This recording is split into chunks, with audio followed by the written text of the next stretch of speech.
Quiero desearles una muy buena tarde. Mi nombre es Mario Gordillo, para quienes no me conocen y primera vez que están en este semestre conmigo. Voy a ser su profesor del curso de Procesal Civil 2 y solo por favor confírmenme si tienen un buen audio y video, si son tan amables. Buenas tardes, licenciado. Sí se escucha bien y se ve bien. Tan amable, muchas gracias, le agradezco muchísimo. Pues bien, vamos a dar inicio ya a nuestro segundo semestre. Vamos a estar abordando ahora los temas que quedaron pendientes de nuestro curso.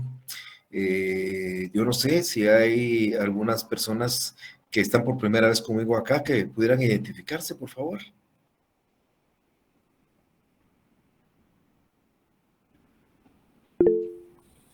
¿Cómo dijo el licenciado? Disculpe. Sí.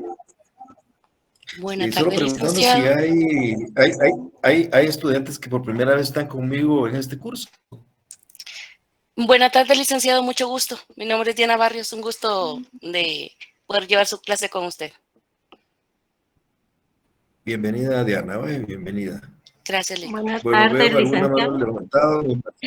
Mari, buenas tardes. Buenas tardes, licenciado. También mi nombre es Mari Clayder y Morales. Primera vez y lo llevo el curso con usted. Mucho gusto. Gracias. Bienvenida, Mari. Bienvenida. Veo que está Virginia también ahí. Buenas tardes, licenciado. Le saluda Jacqueline Suset Ramos y de igual forma, la primera vez que recibo curso con usted. Muy bien, Suset. Bienvenida también. Buenas tardes, licenciado. Soy Anika Patzán y es la primera vez que recibo con usted. Mucho gusto. Bienvenida también a Anika. Buenas tardes, licenciado. Me llamo Virginia Rosalinda Estrada López y también es la primera vez que recibo este curso con usted. Bienvenida, Virginia. Buenas tardes, licenciado. Mi nombre es Naye Chua y es la primera vez que recibo este curso con usted. Allí también, bienvenida. Bueno, veo que está Francisco, Avisal, está Alexander. Bien, miren, más que todo la idea de saber, que son bastantes, la verdad es que son bastantes, pensé que eran menos, es porque, sí, Alexander. Buenas tardes, licenciado. Mi nombre es Rafael del Cid. Bueno, Alexander Rafael del Cid y es primera vez que llevo el curso con usted. Ok, muchas gracias, también igual bienvenido. Pues mire, quiero darle la bienvenida a todos los que por primera vez están acá.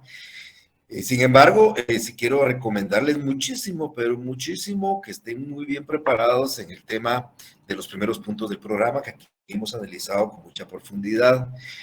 Quiero contarles, no solo a ustedes, los que por primera vez están conmigo, sino inclusive a quienes ya tuvieron la oportunidad de cursar el primer semestre conmigo, de que tal y como siempre lo he mencionado, en este curso nuestro es objeto de evaluación todos los aspectos que se han analizado antes del examen, y no me refiero a los temas que hemos abordado días o semanas antes del examen, sino todo lo que hemos abordado durante todo el semestre anterior. Quiero explicarles de que en este semestre vamos a estar abordando los juicios de conocimiento pendientes, como es el juicio oral, el juicio sumario, el juicio arbitral, y como recordarán, todos los aspectos que vimos el semestre anterior, principios procesales, pruebas antecepadas, medidas cautelares, todo lo que es el procedimiento probatorio, ofrecimiento, proposición, diligenciamiento y métodos de prueba, Todo eso se aplica por analogía a estos procesos. Igual se aplica por analogía a los procesos que vamos a hablar cuando veremos de los procesos de ejecución. En este semestre vamos a hablar de los procesos de ejecución singular, la ejecución vía de premio, el juicio ejecutivo, la ejecución especial de hacer, ejecución especial de dar, ejecución especial por garantamiento de no hacer, la ejecución especial de escriturar, e igual también los aspectos que hemos visto el semestre anterior tienen que aplicarse por analogía. Entonces, sí me interesa, para todos es esto, que siempre estemos muy preparados con los temas que nosotros ya abordamos el semestre anterior. Yo he creído, y esa es mi intención, que cuando ustedes terminen el año conmigo, pues estén preparados ya para un examen técnico profesional inclusive, donde por supuesto ustedes se van a dar cuenta, ya les falta muy poco, un año más, y ya estarán metidos en esos problemas, iba a decir, pero sí, pero en esas dificultades de un examen privado, donde ustedes se van a percatar que el examinador llega a preguntar cualquier cosa. Entonces, acá no es de que ustedes van a sacarme en este primer examen parcial solo lo que hayamos abordado a partir de hoy, sino en este examen parcial pueden venir preguntas que tienen mucha vinculación y que vimos el semestre anterior. Entonces, no se me deben de fiar en esto. Para todos, por supuesto, principalmente los que están por primera vez conmigo, solo tratarles de recordar que en este curso, nosotros, igual que como lo dice el reglamento, tenemos 3 exámenes. Vamos a tener 2 exámenes parciales. Uno primero, que es de valor de 30 puntos, y que tiene que ser una prueba escrita por reglamento, y un segundo examen que tiene un valor de 40 puntos, pero que sí se puede combinar con algún trabajo. Normalmente lo que yo hago es una prueba escrita, pero podría ser que en el ínter cambiemos a la realización de algunos trabajos para complementar. Es posible, pero no se me confíen en eso. Y un examen final sobre un valor de 30 puntos para acumular ustedes sus 100 puntos. Es importante tratar de hacer buenos exámenes, por supuesto, para no tirar con la preocupación del examen final, de tener que obtener una nota que a veces es muy difícil de obtener. Igualmente que el semestre anterior, amigas y amigos, más o menos mis pruebas van a ser similares. Por el momento no he pensado en cambiarlas. Estas pruebas para los nuevos son pruebas de casos con respuesta de opción múltiple, por supuesto con una respuesta que es la verdadera y la adecuada, y con valoraciones normalmente de 1 punto por cada caso. Es decir, si tenemos un examen de 30 puntos, tendrán 30 casos, si es de 40, serán 40 casos, para que ustedes puedan responder. E igualmente, también es importante contarles de que nuestros exámenes tienen un término perentorio. Ese término perentorio, pues, tiene un inicio y un final, y ese final no se puede prorrogar. De tal manera que yo normalmente doy instrucciones un día o el mismo día o un par de días antes de cuál es el sistema de evaluación que se va a emplear, y les doy el horario del examen. El horario se le traslada por vía Classroom, por la plataforma de Classroom, normalmente 1 o 2 minutos antes de la hora de inicio, porque la plataforma dura 45 segundos a 1 minuto en hacerles llegar el examen a ustedes, pero yo lo envío 2 o 3 minutos antes. Ustedes lo van a recibir antes para poder prepararse, pero tiene un tiempo de cierre efectivamente preclusivo. Esto quiere decir que se cierra exactamente a la hora que dice que se va a cerrar. Quiero que tomen muy en cuenta estos aspectos. Si ustedes quieren examen extraordinario, porque por algún motivo ustedes no pueden hacer su examen parcial, tienen todo el derecho de hacer la solicitud, pero por supuesto tratando de demostrar las causas del examen extraordinario conforme al reglamento. Quiero contarles que el examen extraordinario conmigo se hace en forma oral, en forma virtual, a través de una videoconferencia que hacemos con el estudiante directamente para hacerle preguntas sobre, para que pueda obtener su nota de examen, del examen parcial o del examen final. En cuanto a la bibliografía de mi curso, pues en la página de la facultad seguramente van a tener ya ustedes subidos estos programas. El programa de nosotros tiene una bibliografía, no requerimos ningún libro obligatorio. El libro que ustedes quieran optar, que puedan tener, que puedan conseguir, que se los puedan prestar, pues eso puede servir muchísimo. Ustedes lo que necesitan para eso sirven los libros, para tener un conocimiento de la doctrina, para saber efectivamente qué es lo que piensan, cómo definen, cómo clasifican algunas instituciones procesales, otros tratadistas, pero el tema más importante para ustedes está en su Código Procesal Civil y Mercantil. en el decreto ley 107. Ahí va a encontrar las respuestas de la mayoría de cosas que yo pudiera estar preguntando en su oportunidad. Bueno, fundamentalmente estos son algunos aspectos metodológicos de la clase que vamos a dar el día de hoy. Nosotros, doy todo el semestre, nosotros vamos a estar con ustedes todos los martes y todos los jueves a partir de las 15:45. Normalmente doy unos minutos porque ustedes vienen de otra clase y en lo que termina la otra clase, si se incorporan a estas, damos unos cuantos minutos para iniciar nuestra clase con ustedes. Y es una clase muy abierta, de tal manera que en el momento que ustedes lo deseen, pueden interrumpirme para hacerme una pregunta de algo que no quedó claro, para pues, hacerme cualquier consulta. El examen, si bien es cierto, nuestra clase debería durar 1 hora y media, quiero decirles que utilizamos más o menos 1 hora 10. De esa hora utilizamos 45 minutos de exposición, que no sea agotador para ustedes si ustedes traten de ponerle el mayor interés a escucharlo.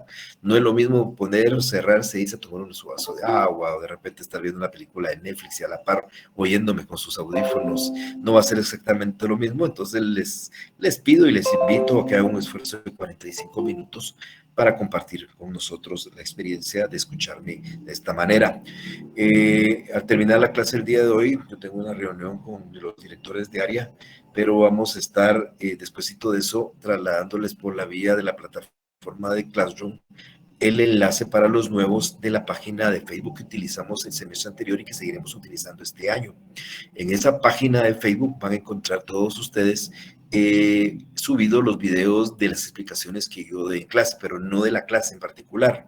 Esta clase, lamentablemente, por este sistema de Google Meets, no la podemos grabar, pero el video del resumen que yo hago en la presentación, sí se lo subo para que ustedes lo puedan ver y lo puedan analizar y lo puedan repasar y lo puedan estudiar. De tal manera que para quienes no pertenecen todavía a ese grupo de Facebook, ustedes me pueden... yo voy a trasladarles el enlace para que ustedes me pidan la autorización y poder ingresar a esa página. Ahí van a tener ustedes los resúmenes desde el primer punto que vimos el semestre anterior hasta que vivimos el último día de clases del semestre anterior y exactamente lo que veamos el día de hoy. Si es que concluimos, también lo estaré subiendo a la página de Facebook. Ese es el camino que nosotros utilizamos. Quiero darles a ustedes 10, 15 minutos, lo que ustedes quieran para preguntar, lo que ustedes quieran, por supuesto, dentro del aspecto de nuestro curso de procesal civil. He invitado a que puedan preguntar inclusive casos particulares, personales, de vecinos, lo que ustedes quieran, porque esto me sirve para alimentar el conocimiento de los compañeros. De repente ya abordamos o de repente vamos a abordar. Pero bueno, en términos generales lo que yo quiero es que ustedes cuando termine esta clase, este año, pues ustedes ya tengan más o menos un conocimiento del código en 80, 70, 80%. No puedo pedir el 100 porque eso sí es un poco complicado. Ni yo he podido lograr comprender el código en el 100%. Pero ustedes podrían tener realmente un buen conocimiento que los prepare no solo para su examen técnico profesional, sino los prepare también, por supuesto, para su carrera ya profesional. Para las personas, reitero, que acaban de estar con nosotros, quiero decirles que el semestre anterior abordamos temas bien importantes. Bueno, iniciamos hablando de los principios procesales, explicamos para qué sirven, cuáles son, porque esto es lógicamente la base del proceso civil al final, los principios. Si nosotros conocemos los principios, nos permite entender los procedimientos. Igualmente, fueron temas fundamentales el tema de las medidas cautelares. Explicamos aquí para qué sirve cada medida cautelar, cómo se plantean, cómo se tramitan, en qué casos hay que plantear garantías. Hablamos del arraigo, del embargo, de la intervención, del secuestro, de la anotación de demanda, de las providencias de urgencia. Igualmente hablamos de las pruebas anticipadas. Recordarán los compañeros que hablamos de la declaración jurada sobre hechos personales, hablamos de la declaración de testigos, del reconocimiento judicial, de la exhibición de libros de contabilidad, de documentos, de bienes muebles y semovientes. Son aspectos previos a un proceso principal, pero nos fundamentamos mucho en el juicio ordinario. El juicio ordinario abordamos casi más de la mitad del semestre, explicando todo el juicio ordinario desde lo que es la demanda, sus requisitos de la demanda, las actitudes del demandado frente a la demanda, la contestación negativa, la interposición de excepciones previas, la interposición de excepciones perentorias, la reconvención. Hablamos de todo el procedimiento de prueba, explicamos cada uno de los 7 medios de prueba que aparecen en el código, cómo se ofrecen, cómo se proponen, cómo se diligencian, aspectos particulares de todos ellos, y concluimos hablando de la sentencia. Ese fue todo el tema del semestre anterior, pero todos estos temas que he explicado así muy general, de forma muy genérica en este momento, se aplican a los temas que vamos a estar abordando a partir del día de hoy. Entonces, mi invitación es que no se queden dormidos, agarren su código, los invito a todos a leer todas esas partes que ya abordamos en su oportunidad, a prepararse y en cualquier momento preguntar si es necesario para que pueda recordarles algunos temas que se pudieran haber olvidado. Hoy vamos a hablar de un tema que era el semestre pasado, pero que por cuestiones de tiempo ya no lo pudimos abordar, pero que es un tema importante que podemos abordar a partir del día de hoy. Y me refiero en este caso a lo que son los medios de impugnación. Para poder hablar de los medios de impugnación, pues es importante tratar de recordarles a los compañeros, a todos, que el proceso civil pues se rige por una serie de actos y de hechos procesales. Se recordarán ustedes que yo explicaba que era un hecho procesal, que era un acto procesal, y que la diferencia estaba en que el hecho procesal era un fenómeno normalmente natural que afectaba el proceso, tenía influencia en el proceso, por eso es un hecho jurídico procesal. Por ejemplo, la muerte de una de las partes, la muerte del juez, una calamidad pública, un terremoto, pues interfiere en el proceso y puede variar algunos plazos, suspender algunos emplazamientos. Bueno, tiene efectos en el proceso. Pero lo que más nos interesaba no eran los hechos procesales, sino los actos procesales, que son los actos que se desarrollan por las partes, por los terceros o por el juez, y que influyen en el proceso. Por ejemplo, las partes pueden formular peticiones, los expertos, los terceros, pues también hacen actos de colaboración, pero para efectos de impugnación, lo que nosotros realmente impugnamos son los actos del juez. O sea, normalmente un tercero puede hacer un acto, pero si el juez se lo permite, nosotros impugnamos ese acto del juez que lo permita. Una contraparte puede hacer una solicitud y formular su acto procesal, pero si el juez lo permite y nosotros creemos que eso no debe haber pasado, podemos impugnar. Entonces, los actos normalmente, los actos que se impugnan son los actos del órgano jurisdiccional. Entonces recordarán también que cuando yo hablé de los actos del juez, hablamos de 3 actos del juez: un acto de decisión, el acto de comunicación y los actos de documentación. Los voy a tratar de ejemplificar. Los actos de decisión son aquellos con los cuales el juez decide ante una solicitud formulada un requerimiento de las partes. Es decir, cuando el juez le presenta una demanda y el juez resuelve y la admite o la rechaza, es un acto de decisión. Cuando la parte demandada contesta la demanda y el juez se la rechaza o se la admite, es un acto de decisión. Cuando yo le propongo al juez una prueba y la admite o no me la admite, es un acto de decisión. Cuando el juez decide si procede una excepción de falta de personalidad, de falta de personería, es un acto de decisión. Y cuando el juez decide y dicta la sentencia de mi demanda, también es un acto de decisión. En términos generales, los actos de decisión se resumen en lo que ustedes conocen como las resoluciones. Entonces, un acto de decisión son las resoluciones judiciales, que dicho sea de paso, la ley del organismo judicial la divide en 3: los decretos, los autos y las sentencias. Eso lo expliqué el semestre anterior creo que con bastante amplitud. El decreto es una resolución de mero trámite, cuando el juez admite para su trámite una demanda, dicta un decreto, y si la rechaza, dicta un decreto. Y cuando el juez admite una prueba, dicta un decreto, y cuando el juez aprueba el proceso por 30 días, dicta un decreto. Y cuando el juez señala día para la vista, dicta un decreto, porque son las resoluciones que le están dando camino, están haciendo caminar el proceso, y son de mero trámite, normales, que la ley dice que ese es el mecanismo, y el juez, para darle movimiento, va dictando sus decretos. Son resoluciones de trámite.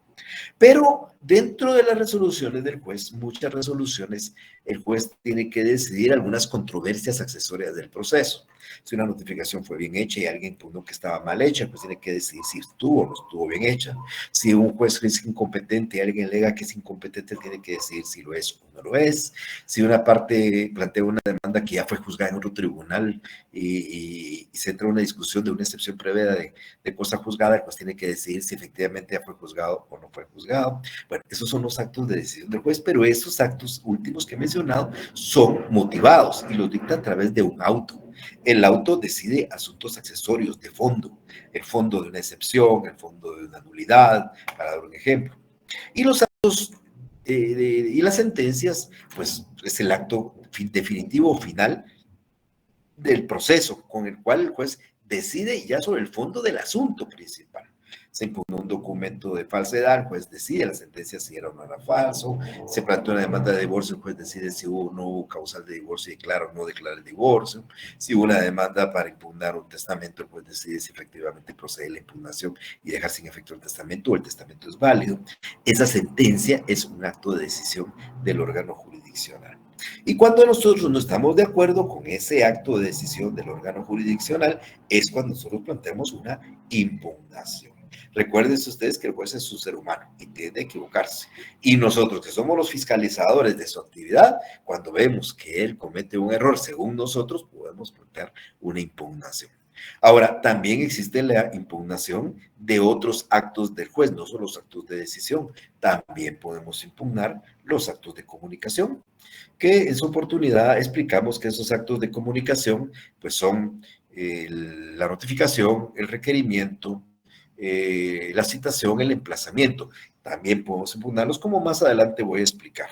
Y por último, pues los actos de documentación, cuando el juez levanta un acta, desarrolla una diligencia, incorpora algo, pero temas pero se equivoca a la forma en que lo hace, también nosotros podemos alegar e impugnar eso a través de los medios de impugnación.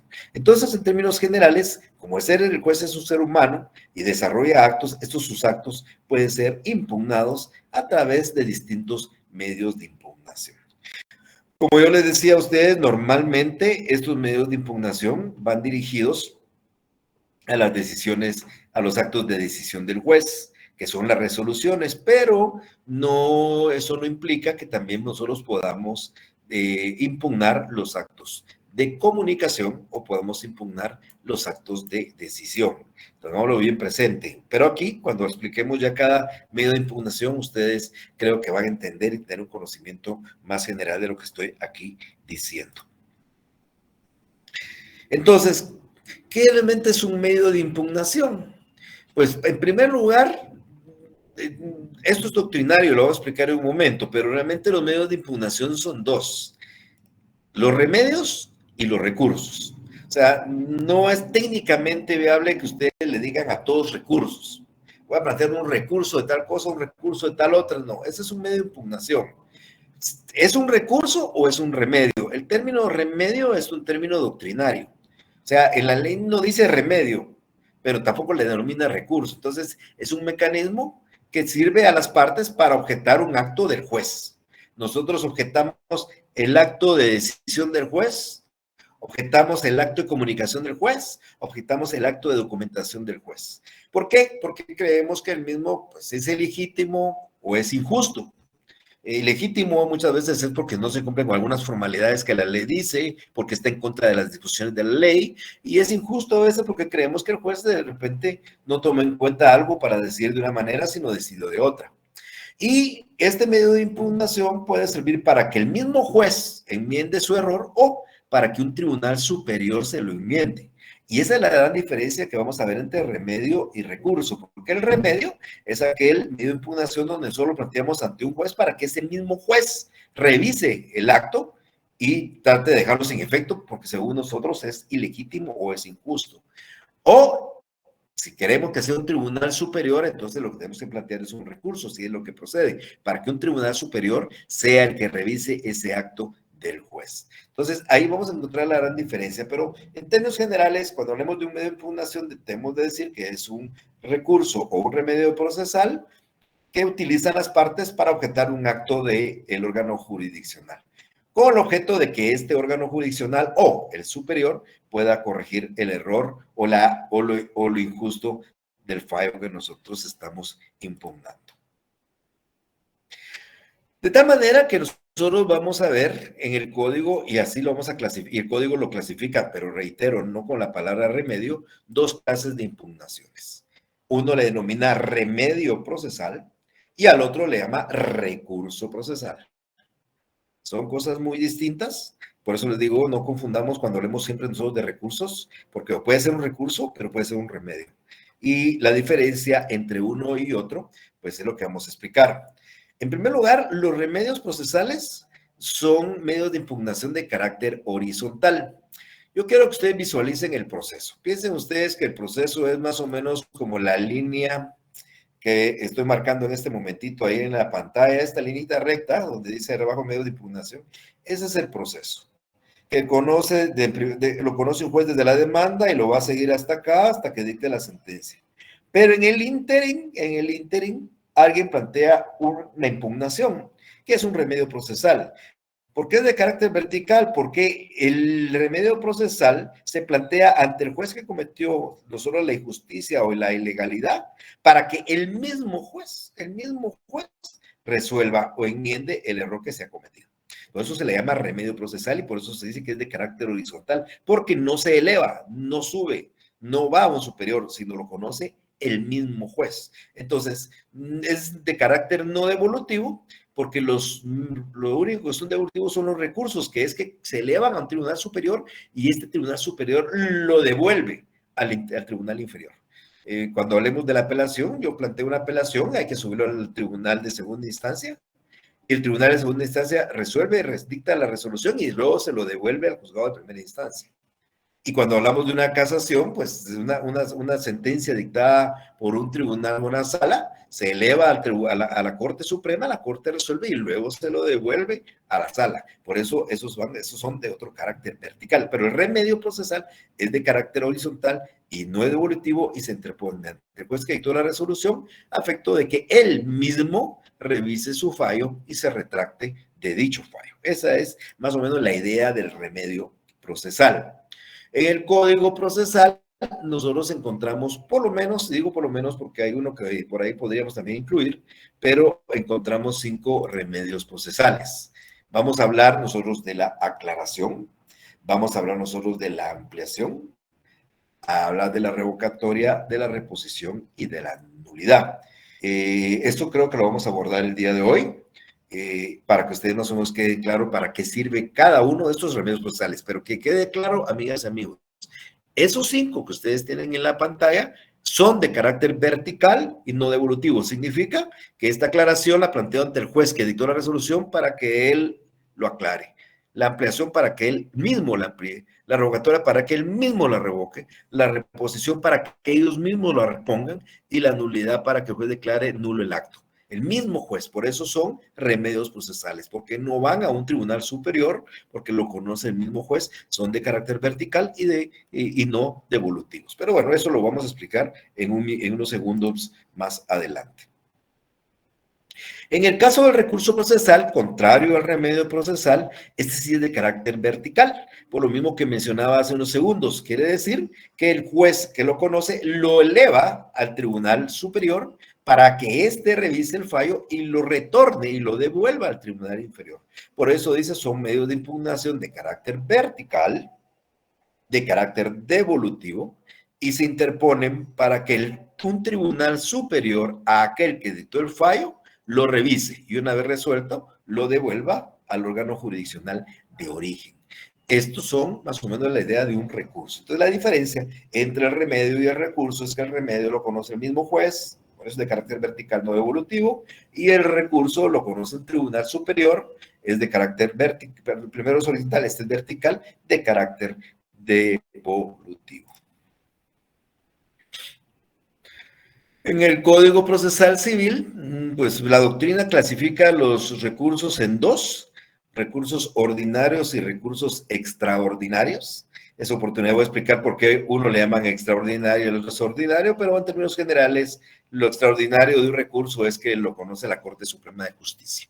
La Corte Suprema de Justicia, como órgano supremo, no conoce más recursos que uno nada más. Y por eso es extraordinario, porque además de que solo lo conoce la Corte y solo la Corte tiene competencia para hacerlo, pues solo procede por ciertos vicios que aparecen en una sentencia. Por esos vicios, el Tribunal Supremo puede entrar a conocer una sentencia, y no todas las sentencias, sino algunas sentencias.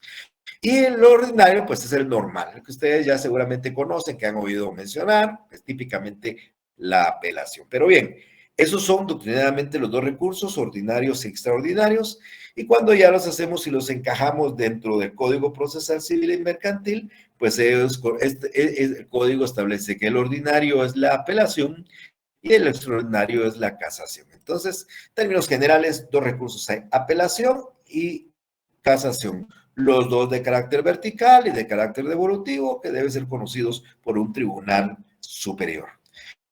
Aunque eso lo voy a explicar cuando estemos hablando de esto, pero recuérdense ustedes que en Guatemala solo hay dos instancias. Constitucionalmente solo hay primera y segunda instancia. Nosotros no tenemos tercera instancia. Algunos dicen es que viene la primera instancia, la segunda instancia y la tercera con la corte. No, el tema de la corte es extraordinario. Acá, ¿cuándo empieza la primera instancia? Depende. Ustedes vieron el semestre anterior reglas de competencia. Recordarán ustedes que hay jueces menores y jueces de primera instancia. Los jueces menores se llaman jueces de paz y conocen hasta cierta cuantía. Los jueces de primera instancia conocen de la cuantía superior y de todos aquellos casos que no son cuantificables. Entonces, si yo inicio una demanda en primera instancia ante un juez de paz, porque mi cuantía le da la competencia al juez menor, una apelación la conoce el juez de primera instancia. Él se convierte en juez de segunda instancia. Su superior es el que conoce y revisa la resolución del inferior. Entonces, si es un juez de paz el que resuelve, conoce en apelación el juez de primera instancia. Ahora, si el asunto inició ante un juez de primera instancia por la cuantía y este resuelve una resolución que es apelable, lo conoce la sala de apelaciones. Porque la sala de apelaciones es el órgano supremo en temas de apelaciones. Entonces lo va a conocer. Ahora, aquí la duda de ustedes, y si es una resolución dictada por la sala de apelaciones, bueno, ahí ya no hay más apelación, porque solo hay dos instancias. Pero eso de la apelación eso resuelto por la sala de apelaciones puede ser impugnado ante la corte, sí. En ciertos casos muy determinados, por ciertos motivos muy determinados, y por eso se denomina extraordinario, recurso extraordinario de casación. Pero bueno, eso voy a estar hablando yo, pues estos temas creo que lo vamos a abordar en la siguiente clase y hoy vamos a abordar los medios de impugnación denominados remedios procesales. Como yo les decía a ustedes, cuando el juez dicta una resolución, pues miren, pues cuando dicta un decreto el juez, el decreto es un asunto de mero trámite. Yo le planteo al juez una demanda ordinaria de cualquier cosa. Yo cumplo con todos mis requisitos de forma y el juez la admite para su trámite. ¿Qué hace el juez? Dicta una resolución donde admite para su trámite la demanda, toma nota del lugar para recibir notificaciones, toma nota de quién es mi abogado director, emplaza por 9 días a la parte contraria, al demandado, el emplazamiento, ordena que oportunamente se abra prueba por 30 días, pensemos, y hasta ahí. Esa es su resolución de trámite, no resuelve más. Le está dando trámite al proceso. Ahí no hizo ninguna fundamentación. El juez no tuvo que fundamentar nada, no tuvo que dar ninguna explicación de nada, simplemente le dio trámite a la demanda. Viene el demandado, contesta su demanda, o pensemos que no la contesta, no vamos a contestación, interpone una excepción previa de falta de personería. Viene el juez, cumple con todos los requisitos de forma, dicta una resolución, admite para su trámite la excepción de falta de personería, da audiencia incidente a la otra parte y ahí termina no tiene nada que motivar, no tiene nada que fundamentar. El juez no dice, simplemente es el trámite. Cumplió con los requisitos, lo hizo en tiempo y le da trámite a la resolución. Esos son decretos, son resoluciones de mero trámite. Eso no tiene ninguna fundamentación. El juez no tiene que dar ninguna explicación sobre esto. No se fundamentan, no se explican, no se razonan. Pero los autos y las sentencias sí deben de ir motivadas.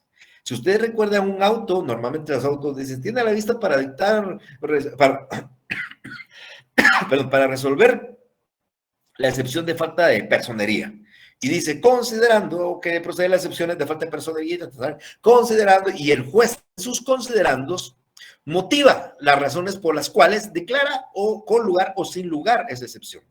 Esa es una resolución motivada y lo hace en un auto.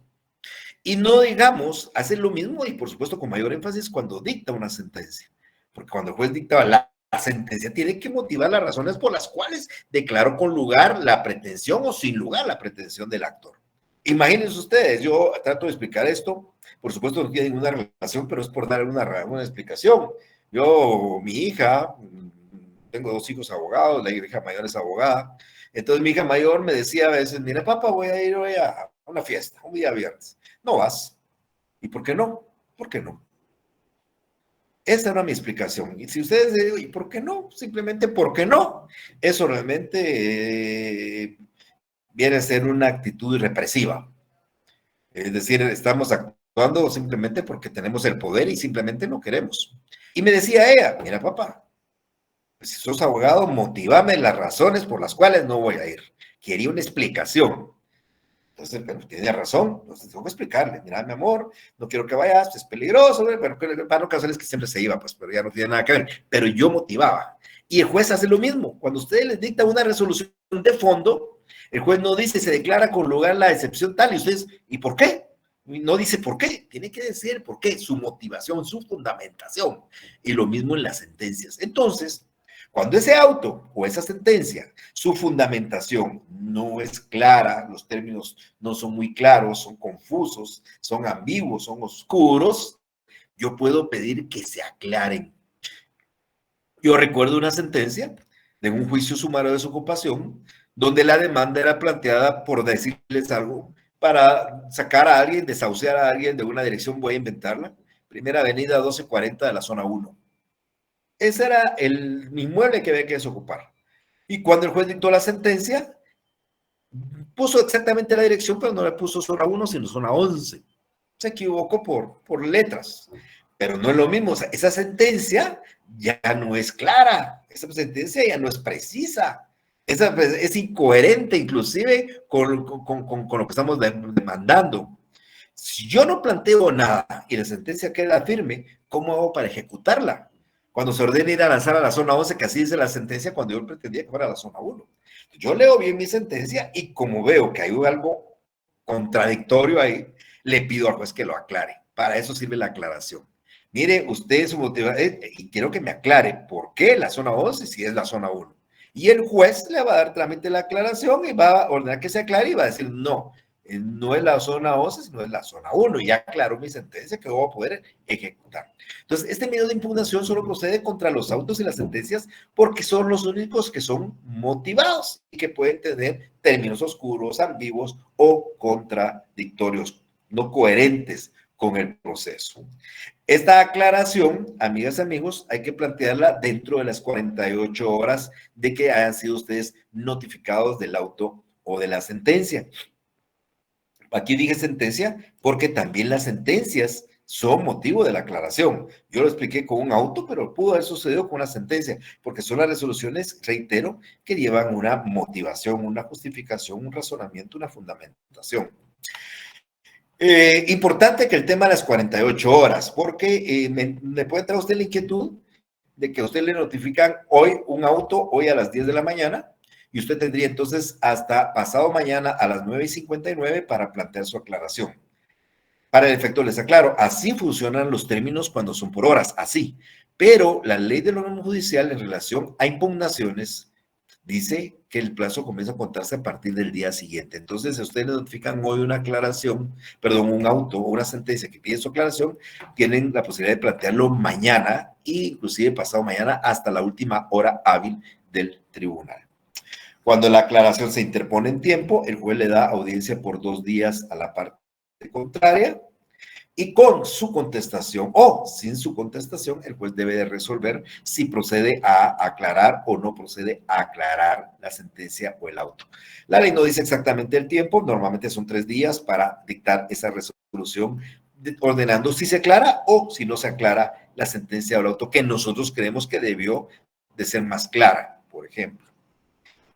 Hay otro medio de impugnación que viene siendo hermano de esta aclaración y se llama la ampliación, que sucede lo mismo con los autos y con las sentencias, pero aquí no es porque el auto o la sentencia no sea claro, sea ambiguo, sea contradictorio, no.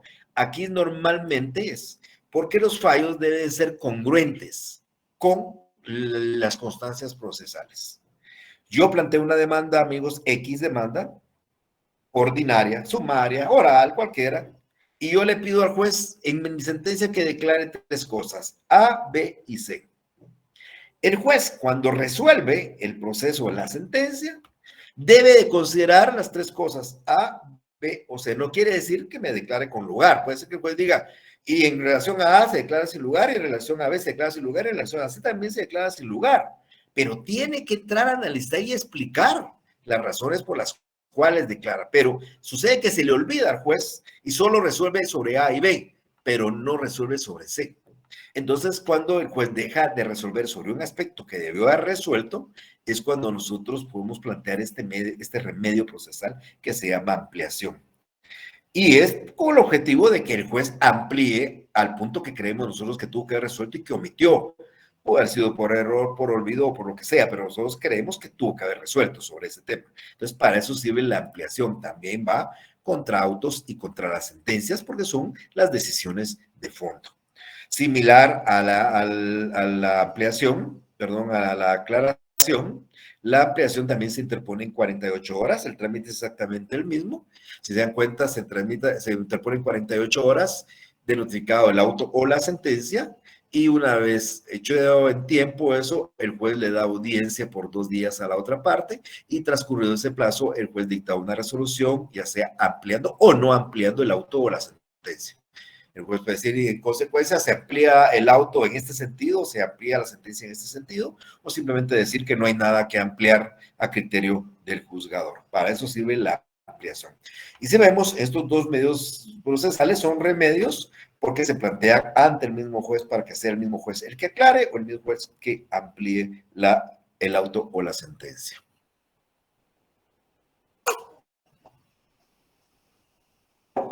El plantear, amigas y amigos, una aclaración o una ampliación tiene efectos suspensivos. Lo vamos a ver cuando expliquemos un poco la sentencia. ¿Qué pasa si a mí me notifican una sentencia el día de hoy, martes? Yo no estoy de acuerdo con la sentencia y de conformidad como la ley lo dice, y lo vamos a ver más adelante, yo tengo 3 días para interponer la apelación. Entonces, si yo no estoy de acuerdo con la sentencia, tengo el miércoles, el jueves y hasta el viernes para plantear mi apelación. Pero cuando yo leo la sentencia, de la cual estoy inconforme, sucede que me veo que hay términos ambiguos en la sentencia, que quiero que me aclare. Inclusive dejó de resolver sobre un punto que quiero que me amplíe. Entonces yo al juez le planteo la aclaración y la ampliación de la sentencia. Si yo le planteo la aclaración y la ampliación de la sentencia al juez que me notificaron el día de hoy, yo tendría mañana y hasta la última hora hábil del día jueves para plantear la aclaración. Si planteo la aclaración y la ampliación o cualquiera de las dos, automáticamente el tiempo de la apelación está en suspenso. ¿Cuándo van a comenzar a contar mis 3 días para interponer la apelación? Cuando ya al final me notifiquen la resolución que amplía o que no amplía, o que aclara o no aclara la sentencia o el auto que yo quise hacer. Entonces, ténganlo presentes que si ustedes, por alguna circunstancia, aún no quieren apelar, entonces ustedes tienen la posibilidad de plantear una aclaración o una ampliación, que eso suspende el tiempo para plantear su apelación. Esos son los efectos suspensivos de esos remedios procesales. Un tercer remedio procesal es aquel, y es el único, que procede en contra de los decretos. Como decía hace unos minutos, el decreto viene siendo una resolución de mero trámite. Eso quiere decir que es de la resolución que le da camino perdón, ya me perdí aquí.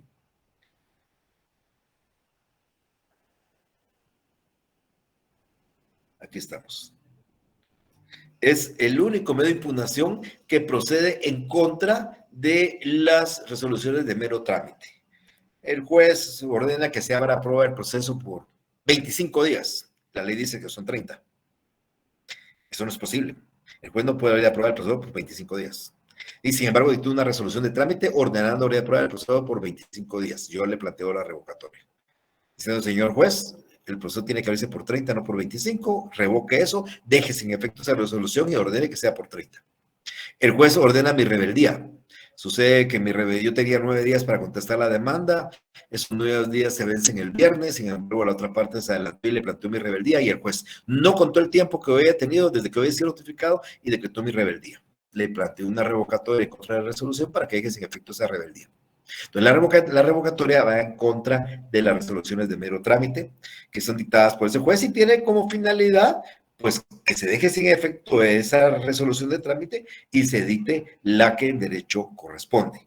Por eso también es un remedio procesal que se plantea ante el mismo juez, con el objeto, reitero, de que deje sin efecto y dicte la resolución que debió dictar de conformidad con la ley. Entonces, señor juez, usted está planteándome, decretando mi rebeldía, yo tenía 9 días para contestar la demanda, esos 9 días se vencen el día viernes, hoy es 19, 20, 21, el día viernes 22, y sin embargo la rebeldía fue decretada con fecha 19, no habiéndose cumplido con lo que establece la ley, por consiguiente, dicho decreto debe ser revocado y resolviendo conforme a derecho, no al lugar a la rebeldía por no haber transcurrido el tipo del emplazamiento. Así lo vamos a plantear y ese es el camino de una revocatoria. Esta revocatoria tiene una característica bien importante que es el medio de impugnación que el juez puede decretar de oficio. O sea, cuando el juez se percata de que una resolución, él se equivocó, porque resolvió de una manera contraria a la ley, al darle a un trámite, al trámite de un proceso, él de oficio puede revocar su resolución y dictar la que en derecho corresponde. Pero si no es de oficio y es a petición de cualquiera de las partes, esta revocatoria hay que plantearla en 24 horas, siempre cumpliendo lo que ya mencionaba hace unos minutos. Si a mí me notifican un decreto hoy a las 10 de la mañana, no tengo que plantearlo mañana a las 9:58, porque como es un medio de impugnación, comienza a contar mañana a la primera hora, a las 8. Tengo todo el día de mañana, hasta antes de la hora última, 3:30, que es la hora de laboral, para ir yo a plantear mi recurso, perdón, mi remedio o mi medio de impugnación, que es la revocatoria. Planteada la revocatoria en tiempo, el juez debe de resolver 24 horas después. Aquí no se da audiencia a ninguna parte, porque lógicamente es una cuestión simplemente de trámite. Este es el trámite de la revocatoria y procede, es el único medio de impugnación que procede en contra de los decretos. La reposición, viendo una como prima hermana de la revocatoria, solo que la característica de esta reposición es que no procede ante jueces unipersonales. Es decir, ustedes no van a poder plantear una reposición ante un juez de paso, un juez de primera instancia. La reposición solo procede ante tribunales colegiados. ¿Cuáles son los tribunales colegiados dentro del proceso civil? La segunda instancia son las salas de apelaciones. Son integrados por 3 magistrados, o la Corte Suprema de Justicia, que está integrada por 13 magistrados. Entonces, esos son tribunales colegiados, entonces la reposición procede en contra de resoluciones dictadas por una sala o dictadas por la Corte Suprema de Justicia, pero no cualquier resolución. Son 2 resoluciones muy determinadas que establece la ley que sirven para eso. ¿Y cuál es la intención de la reposición? Que la misma sala conozca de su fallo y lo enmiende y lo corrija y deje sin efecto el fallo que nosotros estemos planteando la reposición, o la misma Corte Suprema de Justicia también deje sin efecto el fallo y dicte el que en derecho corresponde. Por eso son de carácter vertical, no devolutivo, es un remedio procesal. Y la ley dice que esta reposición procede, en primer lugar, contra autos originarios de las salas y, en segundo lugar, contra resoluciones de la Corte Suprema que infrinjan el procedimiento, mientras no sea dictado sentencia. En relación a los autos, miren, bien importante, el auto es una resolución de fondo de una cosa accesoria, de una cuestión accesoria. Creo que esto lo explicamos bastante el semestre anterior. En un proceso, el objeto del proceso es uno. Yo quiero plantear un juicio de daños. Mi objetivo es que me paguen los daños que me ocasionaron en un accidente de tránsito, que colisionaron mi carro. Quiero que me paguen una cantidad de dinero que corresponde a daños y otra cantidad de perjuicios. Yo planteo mi demanda y el objeto es ese, que en una sentencia se declare y se condene a la otra parte a pagarme los daños. Pero ese proceso inicia con una demanda de primera faceta, tiene vicisitudes en el camino. En el camino puede haber plantear una excepción, plantear una nulidad, plantear una recusación del juez. Entonces, esos aspectos son incidencias que se dan dentro del juicio. Y que, como la ley dice que hay que tramitarlas en forma incidental, el juez tiene que resolver a través de un auto. Los autos resuelven los incidentes y son cuestiones de fondo. Pero acá lo que dice la ley es que es un auto originario de la sala. Entonces, no debe confundirse esto, en que yo planteo un incidente, planteo una excepción entre un juez de primera instancia, el juez me dicta una resolución, yo la apelo y ese auto se va a la sala y lo que resuelva la sala es motivo de reposición. ¿Por qué? No es el caso. ¿Por qué? Porque esa reposición, ese auto que yo estoy planteando en fundación, no nació en la sala, nació en primera instancia y por apelación se fue a la sala. Entonces, se reponen los autos que nacen en la sala, es decir, el proceso se encuentra en ese momento en la sala y en ese momento surge una incidencia y se le da trámite a la incidencia y la sala resuelve la incidencia.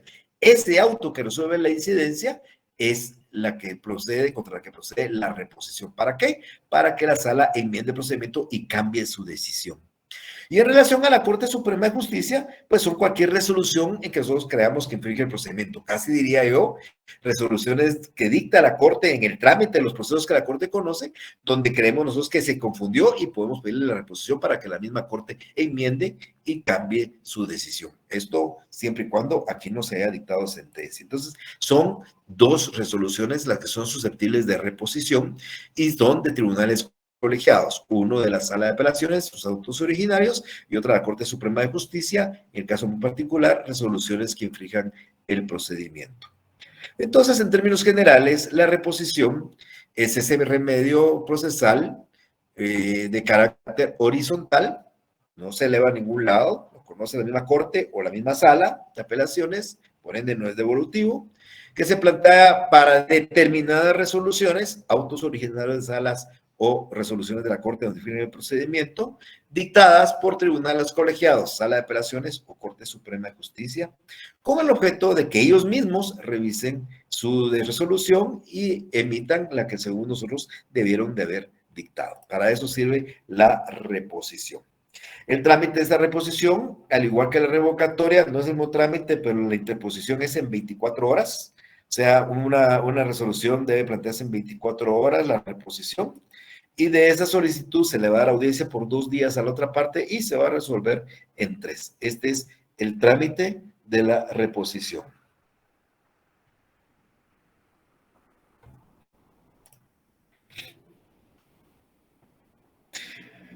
Por último, en relación a remedios procesales, nos vamos a encontrar con la nulidad. Para que hablemos un poco de la nulidad, voy a tratar de recordarles, amigos y amigas, casi nuestras primeras clases del semestre anterior. Recordarán ustedes que en las primeras clases del semestre anterior hablamos de los principios procesales. Y me voy a referir a 2 que son los que nos van a llevar a entender un poco esto. El principio de legalidad. ¿Qué decía el principio de legalidad? Que todos los actos procesales deben hacerse, realizarse con las formalidades que establece la ley procesal. Si la ley le dice a usted que ponga la edad, ponga la edad. Si no la pone la edad, ese acto puede ser nulo. Si a usted la ley le dice que debe firmar ese acto y no lo firma, ese acto puede ser nulo. Si la ley a usted le dice que se debe emplazar o debe resolverse en 9 días, pero usted lo hace en 10, ese acto puede ser nulo. Si a usted la ley le dice, bueno, lo que la ley dice hay que cumplirlo, es el principio de legalidad, muy distinto al principio de legalidad del derecho sustantivo. Porque cuando yo agarro mi código civil, el principio de legalidad dice que yo puedo hacer todo lo que el código civil no me prohíbe. O sea, el código civil es más que todo conjunto de normas prohibitivas. ¿Quién no puede contraer matrimonio? Limitaciones contra el matrimonio, limitaciones para heredar. Pero si el Código Civil no me prohíbe nada, yo puedo hacerlo. Eso es el principio de legalidad en el ámbito sustantivo. En el ámbito procesal, el principio de legalidad es si usted quiere hacer un acto, tiene que hacerlo como dice la ley. Es que la ley dice que tengo que poner la edad y yo no la voy a poner para que no la sepan. Si usted no lo pone, le van a rechazar su escrito porque no está cumpliendo con ese formalismo que la ley le pide. Ese es el principio de legalidad. Entonces, cuando usted no cumple con el principio de legalidad, el acto se convierte en un acto nulo. ¿Y qué es el otro principio? El de convalidación. Si usted no alega en un tiempo la nulidad de ese acto, automáticamente lo convalida. Una notificación tiene que ser firmada, usted tiene tiempo para plantear la nulidad de esa notificación. Si usted no la plantea, ya esa notificación se convierte en válida. Uno es principio de legalidad, hay que hacerlo conforme dice la ley, y el otro es principio de convalidación. Si usted no alega la nulidad del acto, lo convalida. Cuando un juez dicta una resolución, viola los formalismos, viola el procedimiento, viola las decisiones procesales, se puede plantear una nulidad en contra de esa resolución. O cuando un juez hace un acto distinto de una resolución, un acto de comunicación, a través de los notificadores hacen una notificación mal hecha, no la firman, no le ponen fecha, no le ponen hora, o hacen un requerimiento y no cumplen con los requisitos del requerimiento, o hacen un emplazamiento, pero no se cumplen, entonces se puede alegar la nulidad de ese acto de comunicación. Y si el acto es de documentación, ustedes recordarán que este es un ejemplo que puedo aplicar, pero recordarán la unidad de la declaración testimonial. Yo les decía a ustedes que cuando yo ofrezco testigos, todos los testigos que yo proponga deben ser escuchados en una sola audiencia. Si yo propongo 5 testigos y no llegaron los 5 el día de la audiencia, tengo 2 alternativas. Una es que le digo al juez que suspenda la audiencia y volvemos a señalar otra para que lleguen los 5, o renuncio a los que no llegaron para que solo se escuchen a los que sí llegaron. Pero si un juez hace una resolución, recibe la declaración de un testigo hoy y mañana recibe otro y pasado recibe otro, está cometiendo un acto ilegal, es nulo. Y yo puedo alegarlo y eso es un acto de documentación. Entonces, para eso sirve la nulidad. Es el único medio de impugnación que no solo procede contra actos de decisión del juez, también procede con actos de comunicación y con actos de documentación del juez. Los demás remedios procesales solo son actos de decisión y los recursos también son actos de decisión. Pero esta, la nulidad, es un acto, es una impugnación contra cualquier acto del juez, así en términos generales. Por eso es que se ha hecho mal uso de esa nulidad. La nulidad se plantea para cualquier cosa, con el objeto de entorpecer el proceso, nulidad por esto, nulidad por lo otro, y como el trámite es incidental y es apelable, se atrasa y los juicios se atrasan por este remedio procesal. Oportunamente vamos a hablar un poco más de él, tal vez si es posible. Entonces, la nulidad igual es un remedio de impugnación de carácter horizontal, lo va a conocer el mismo tribunal y lo va a resolver el mismo tribunal. Por lo que se pretende es que un acto del órgano jurisdiccional, cualquier acto, ya dije que cualquier acto, no solo de decisión, que incumple alguna formalidad establecida en la ley, sea declarado nulo por el juez que lo conoce. Y lógicamente, si se declara nulo el acto, si es una resolución, habrá que dictar la que en derecho corresponde, y si es otro acto, pues se regresarán las actuaciones a ese momento para que se repita ese acto. Habrá que repetir la notificación, habrá que repetir la declaración testimonial porque se incumplió con ciertos formalismos que la ley establecía. De ese orden de ideas vamos a encontrar 2 clases de nulidad. Si la nulidad es sobre una resolución, se llama nulidad de resolución. Y si la nulidad recae sobre otro acto que no es de resolución, se llama nulidad por vicio en el procedimiento. Entonces, hay una nulidad que recae porque la resolución es nula y hay una nulidad que recae porque el acto de comunicación o el acto de documentación es nulo. Y uno se llama nulidad de resolución y el otro se llama nulidad por vicio de procedimiento.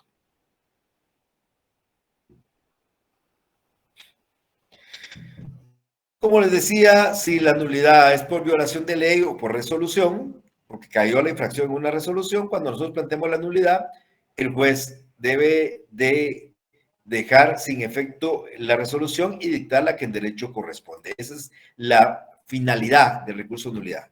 Esa resolución es ilegal, es ilegítima, está dictada en contra de las disposiciones del código, pero no puedo plantear la apelación ni puedo plantear casación y entonces voy a plantear la nulidad para que el mismo tribunal conozca y repare su error y lo corrija.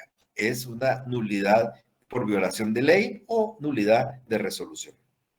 Ahora, el vicio de procedimiento, esa notificación está mala, fue mal hecha, yo quiero que se declare nula la notificación o quiero que se declare nula la recepción de la prueba de declaración de testigos porque no hubo unidad del acto, porque se hizo en días distintos.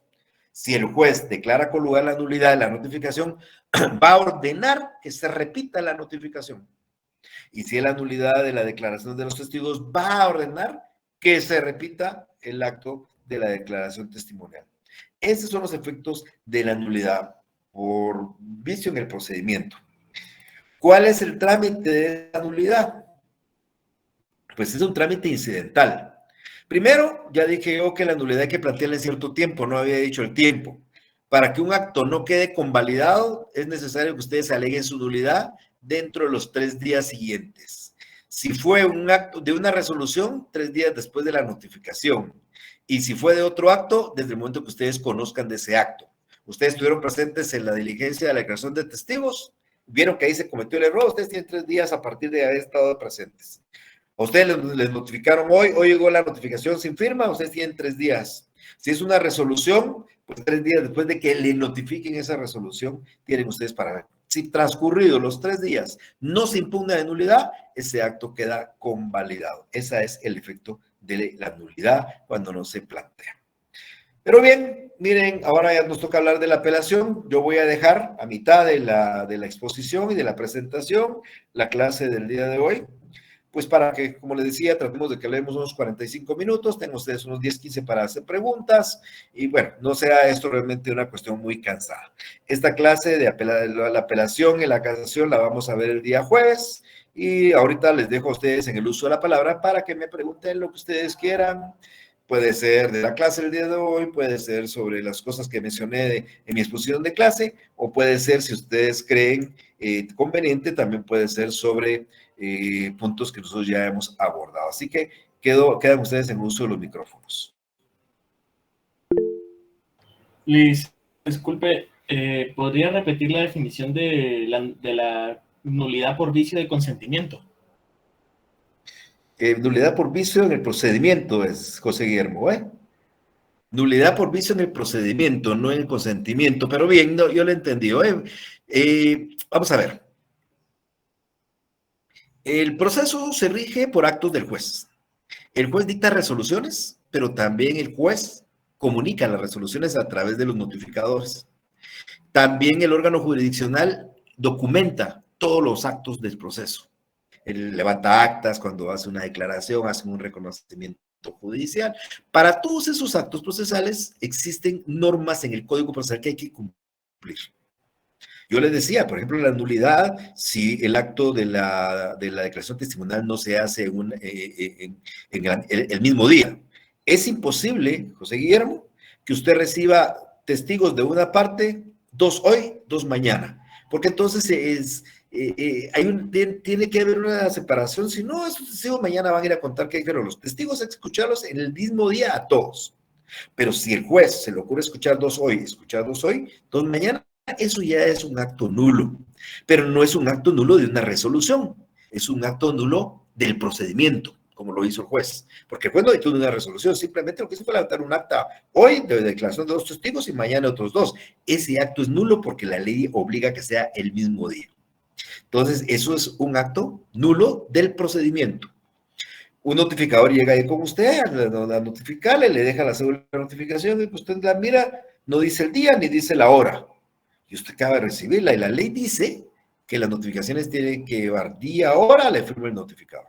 Como no lo cumplen, entonces alega la nulidad de ese acto, que no es un acto de decisión, es un acto de comunicación. Entonces, es un acto que vicia el procedimiento. Si usted declara con lugar el acto de notificación como juez, debe retrotraer las actuaciones a ese acto que se hizo mal para que se repita. Si el acto fue de las declaraciones de testigos, hay que retrotraer el proceso a ese acto para que se repita. Pero si el acto fuera la otra clase de nulidad, nulidad por violación de ley o nulidad de resolución, porque usted ve que la nulidad está en la resolución que el juez dictó, y es una resolución que no es apelable en el susceptible de casación, entonces planteo la nulidad para que el juez deje sin efecto esa resolución y dicte la que, según yo, él tuvo que haber dictado, que era la que estaba más basada en ley. No sé si le queda más o menos claro, José Guillermo. Sí, licenciado, me queda bastante claro. Y con lo último que mencionó, que se debe interponer 3 días siguientes a la infracción, se tramita como incidente y me faltó lo último. Ok, muy bien. La nulidad es un trámite incidental. Usted debe plantearla, sí, debe plantearla. Cuando yo decía incidente es porque entiendo que eso pues ya lo ubican ustedes, pero tiene razón, se lo voy a explicar, para mí no es ninguna limitación. Cuando usted plantea una nulidad, tiene 3 días para hacerlo. Usted hoy le notificaron una resolución que cree usted que es nula, usted tiene miércoles, jueves y viernes para plantear la nulidad. Usted hoy hicieron una notificación que no iba firmada, tiene 3 días hasta el viernes para plantear la nulidad de la notificación. Usted hoy estuvo en una audiencia de testigos donde se incumplió con algo, tiene 3 días para plantear eso. Planteada en 3 días en tiempo, el juez le da un trámite incidental que implica darle audiencia a la otra parte por 2 días, porque los incidentes son 2 días de audiencia a la otra parte. Y si el incidente o la nulidad se refiere a cuestiones de hecho, tiene que recibir prueba por 8 días. Si se refiere a cuestiones de derecho, tiene que recibir, no hay prueba. Entonces, si es de derecho, se da audiencia por 2 días a la otra parte y se resuelve en 3. Si es de hecho, se da audiencia por 2 días a la otra parte, se abre a prueba por 8 días y se resuelve en 3. Ese es el trámite de un incidente que los hemos repetido muchas veces el semestre anterior, pero así es como se maneja. La diferencia entre hecho y derecho, pues es lógicamente que a veces es un poquito difícil de entender, pero si yo tengo que probarle al juez algo que sucedió, pero no aparece de como una resolución, por ejemplo, una resolución, que el juez la dictó, yo no tengo que probarle nada porque es una cuestión de derecho.